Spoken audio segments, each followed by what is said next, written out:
ஒரு இரகசிய வாயில் மற்றொரு பரிமாணத்திற்கு திறக்கிறது. அந்த இளைஞன் அந்த ஒளிவந்த வாயிலில் நுழைந்து மறுபடியும் பிறப்பிக்கப்படும் உலகத்தை ஆராய ஆரம்பிக்கிறான்.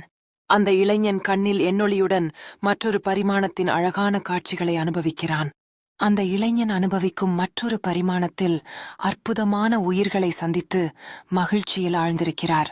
பிற பரிமாணத்தில் அந்த இளைஞன் ஒரு மாபெரும் விழாவின் மகிழ்ச்சியில் கலந்து கொள்ளும்போது அவன் வாழ்வில் கிடைத்த புதிய அனுபவத்தை முழுமையாக தேடிக்கொள்கிறான். அந்த இரகசிய நபர் விழாவை கண்டு வருவதற்காக ஆவலுடன் காத்திருக்கிறார். ஆனால் அந்த இளைஞனும் புதிய நண்பர்களுடன் மகிழ்ச்சியான தருணங்களை சந்திக்கிறான். காரணமின்றி விழாவின் மேல் இருட்டு மேகங்கள் குவிந்து கொண்டிருக்கின்றன. அதனால் அந்த இளைஞனின் சந்தோஷம் கவலையில் மாறுகிறது. அந்த இளைஞன் தனது புதிய நண்பர்களை காப்பாற்ற போராட்டம் செய்ய நினைத்தால் அச்சத்தையும் தாங்கிக் கொண்டு நிலை நிற்கிறார்.